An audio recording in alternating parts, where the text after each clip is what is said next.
As a part of Battle of Bharat, CNN News 18 continues to travel across the length and breadth of the country, and right now we are in Marathwada, we are in Nanded, which is the fortress of Ashok Chavan.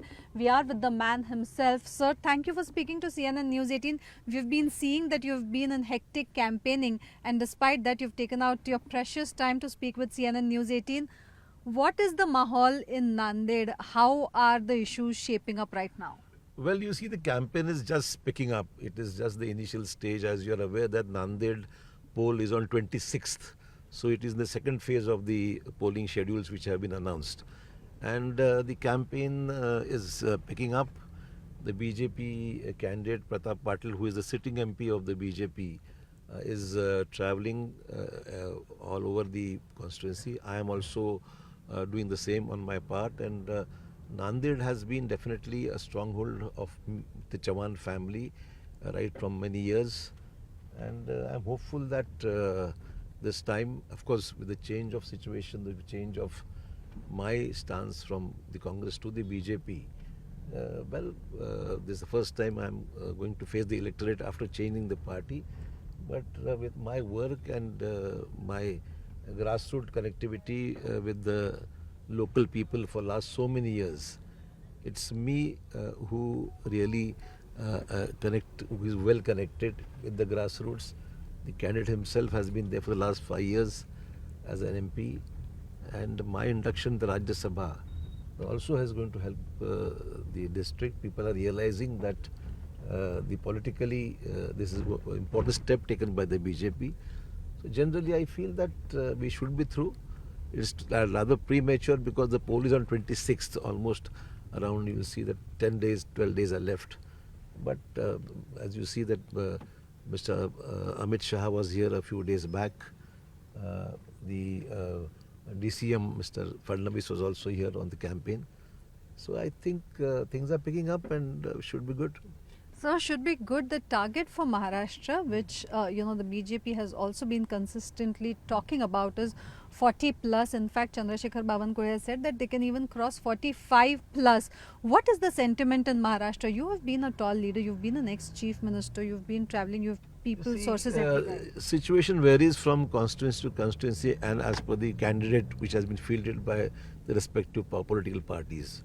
So the target is at least there has been a focus on how many seats we should win. They have targeted around 40 plus or maybe even 45. That's what they're thinking. There is an exercise behind this. It's not just saying some odd figures that we'll reach 40, we'll reach 45.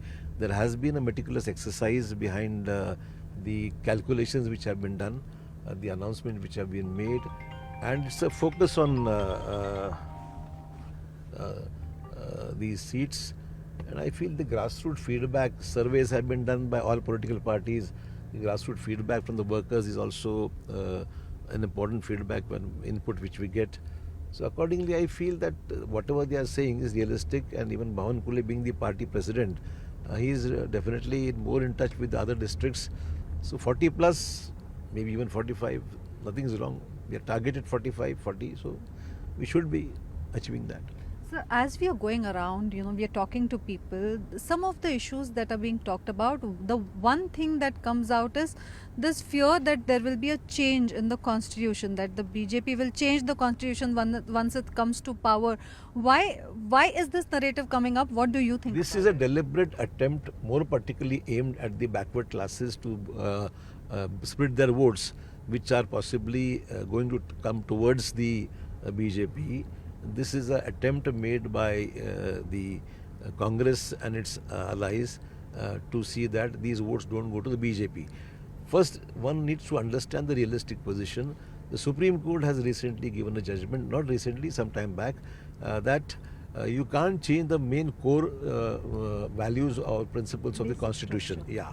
The basic structure of the Constitution cannot be changed, altered at any point of time, is a ruling given by the Supreme Court.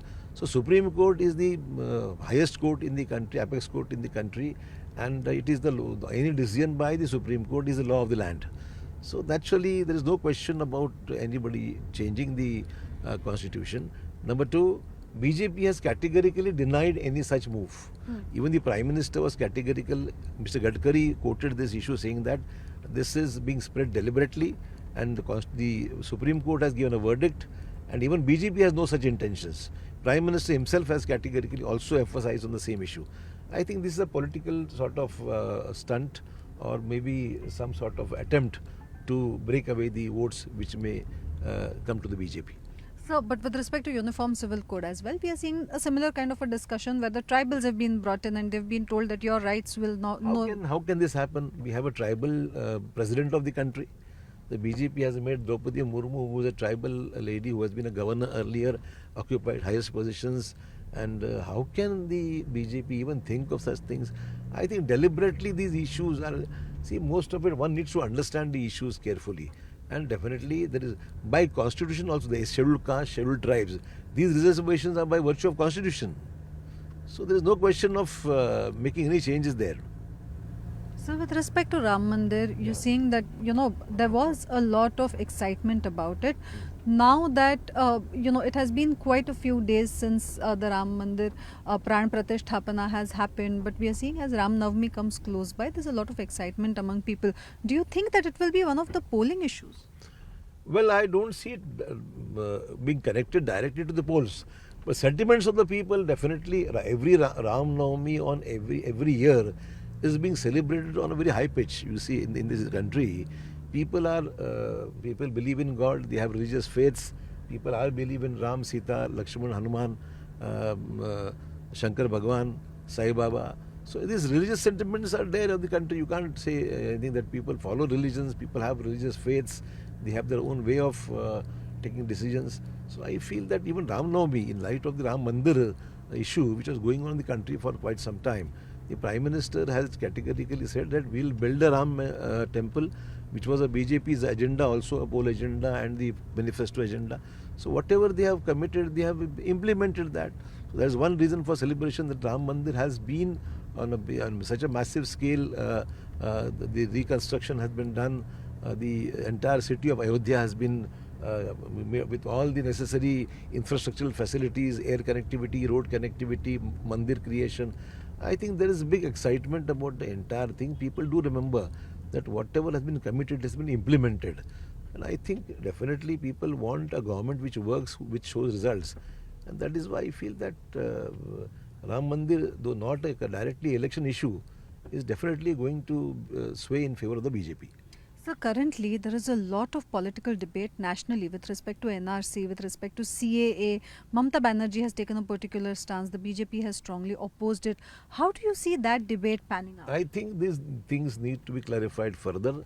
There is definitely attempt by the Congress and the Indi allies to distort the factual position, whereas the facts are totally different. And I think on national let there be a debate at the national level. I think the BJP can quite clarify their stand. It's not going to affect the people of the country, and definitely we are working for a more united and a stronger India. So Congress has come out with Nyay manifesto saying that it will give justice to everybody, including the minorities. The BJP has slammed it, saying that this is minority appeasement. How do you see that manifesto? Well, manifesto promises are to be implemented by the government which comes in power. When Congress itself is not contesting as many seats on its own to come to power, and whereas you see a large number of parties breaking away from the India alliance, where is the possibility of the Congress forming the government in the center in the near future?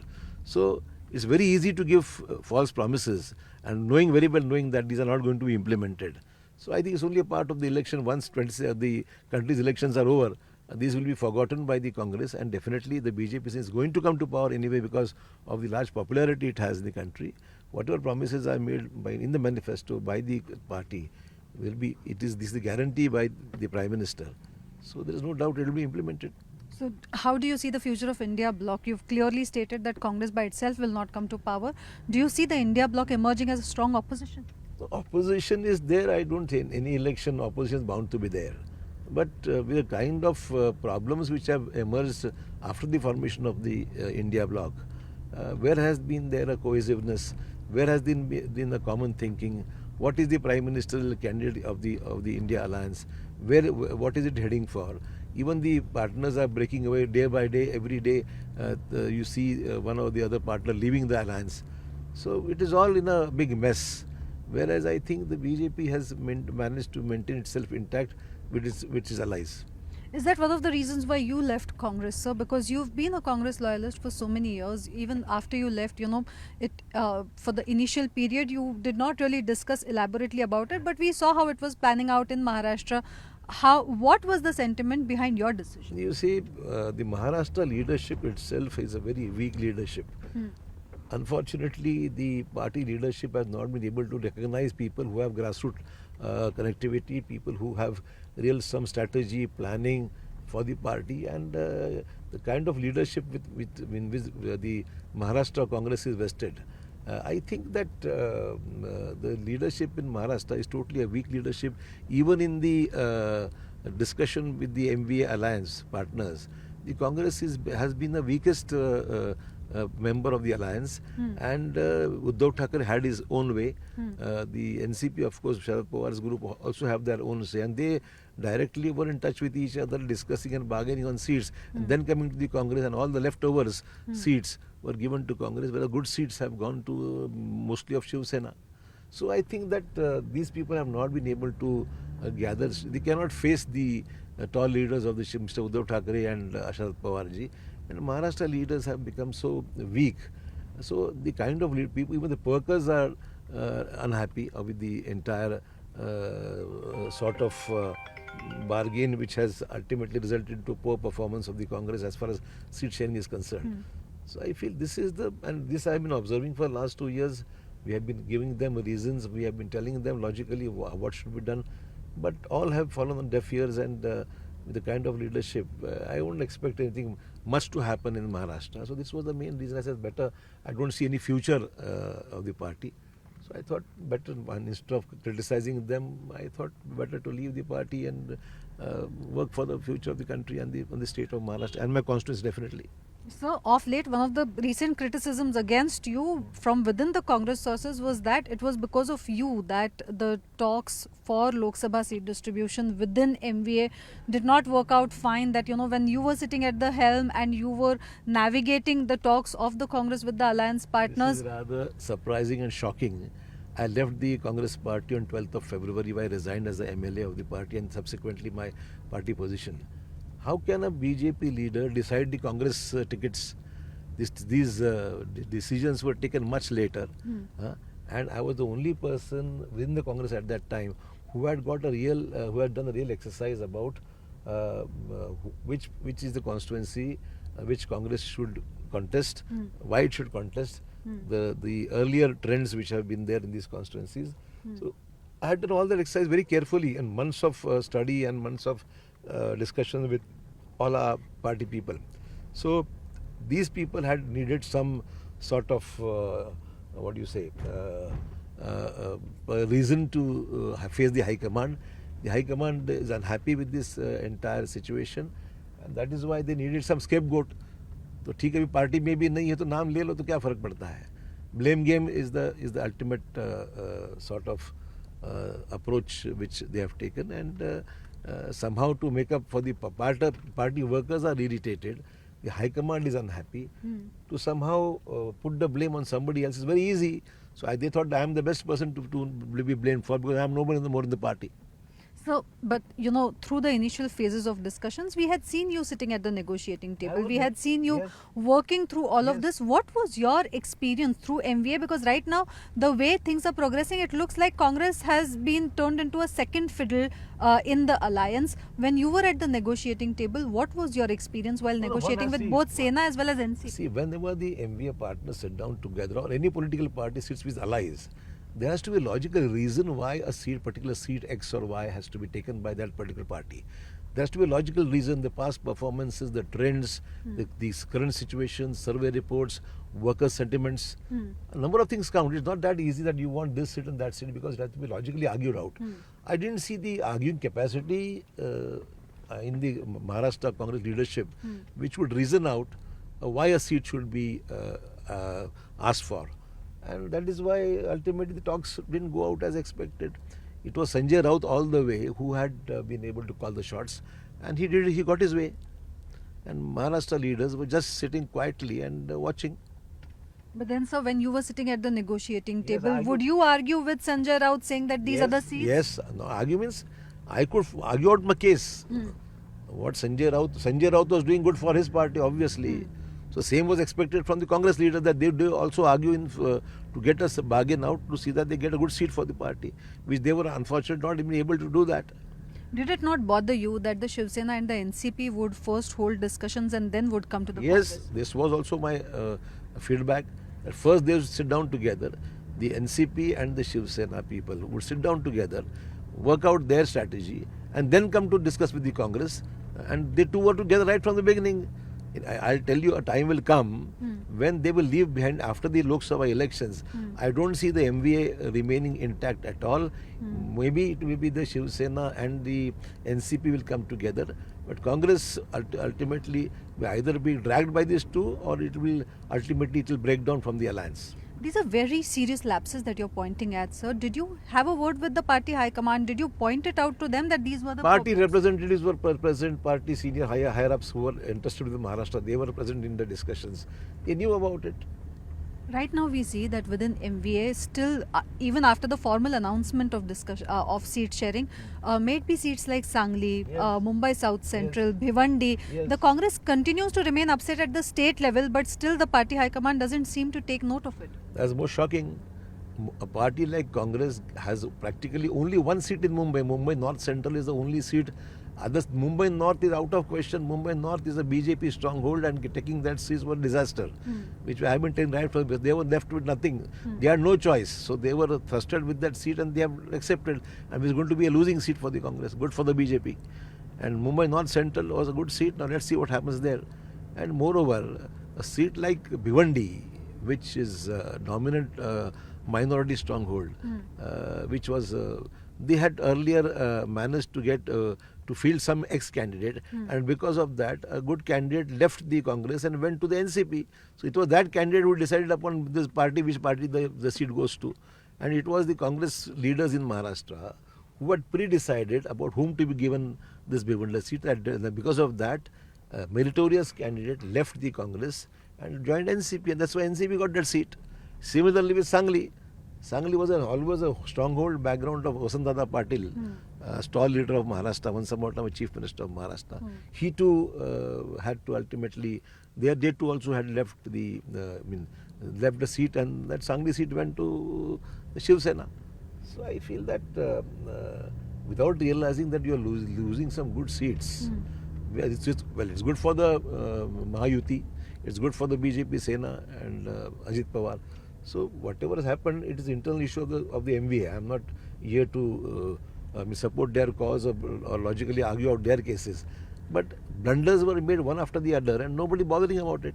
So you're talking of serious lapses here. You're saying blunders were made, especially with respect to, say, a Bhiwandi seat. You're clearly saying that the Congress leadership had pre-decided that ticket had to be given. If you could elaborate on, No, they had were there decided. no discussions about this? No, there were discussions. We have been telling them, but both the CLP and the PCC had pre-decided on whom to be given.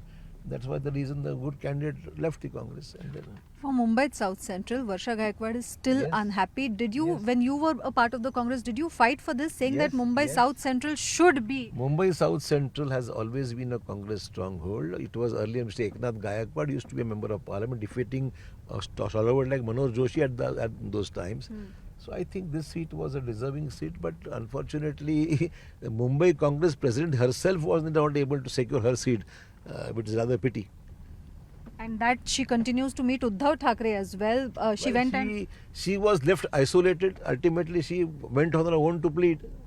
Such is the case with the leaders of the Congress. Ultimately, they have to go and beg for their seats with some other party leaders. What was the support she got? Nothing.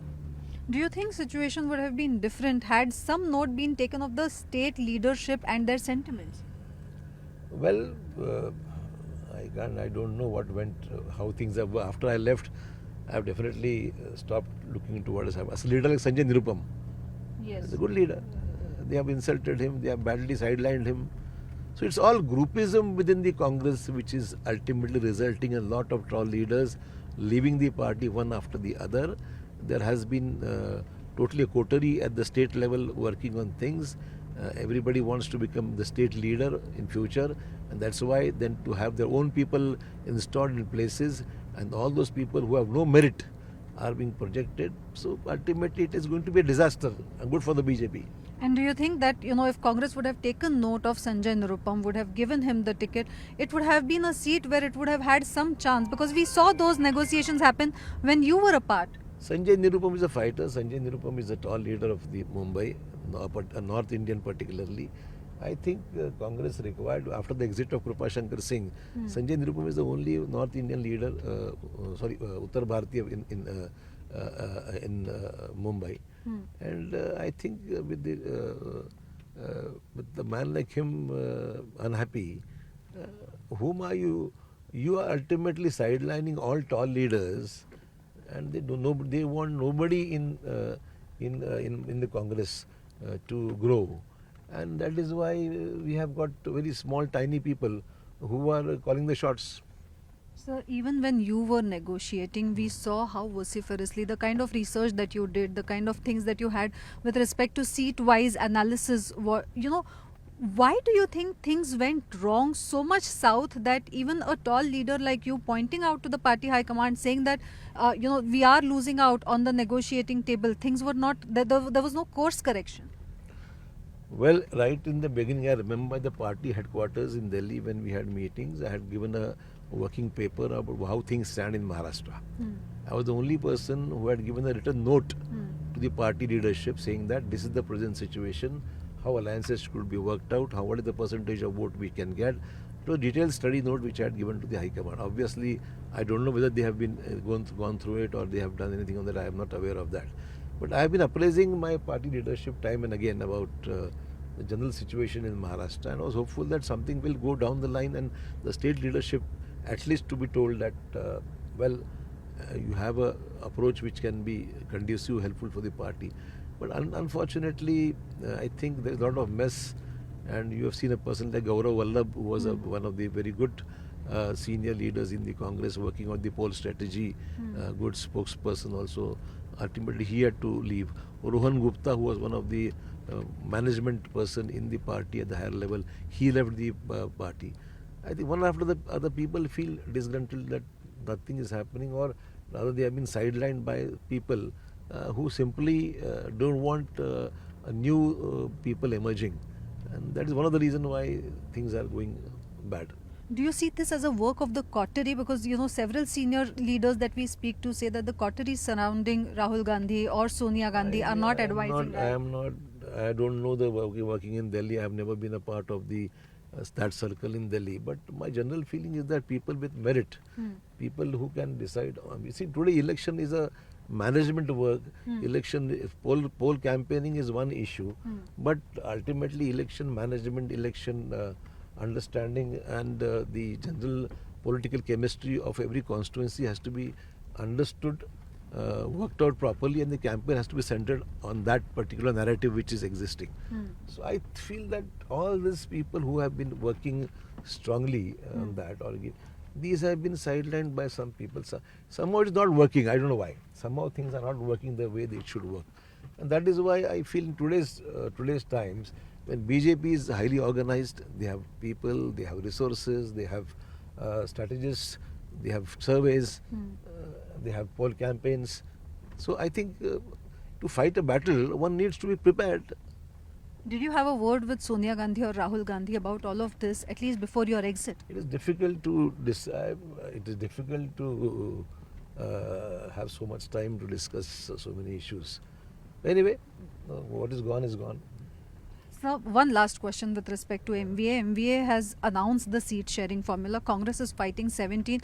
You have predicted the decimation of MVA, at least with respect to the Congress falling apart after the Lok Sabha elections. But what do you think will happen at the Lok Sabha elections themselves with 17 seats in the kitty and with the kind of seat distribution that you have seen? How do you anticipate the performance? The BJP will have its way in Maharashtra with a large chunk of seats, and the allies with BJP, Ajit Pawar and Eknath Shinde parties coming together. So I don't see much with the MVA. Any anti-incumbency that you would see around? Regarding Here in Nanded or... well, challenge any poll, any election is a challenge by itself. So one has to be on your. I mean, you have to work hard and see that we are able to work in spite of the ground realities. The local issues have to be kept in mind. Local problems need to be sorted out. You have to reach the people. Your connectivity should be there. So all said and done, other things also on ground matter. I feel that if this is taken care of, it becomes easier, and the people with more frequent connections with the constituency are definitely people who matter. So this was Ashok Chavan speaking exclusively to CNN News 18. Sir, thank you for your valuable time. All the nitty-gritties, all the inside details of what exactly happened in Maharashtra politics and how things went in different directions just as we look at the Lok Sabha elections.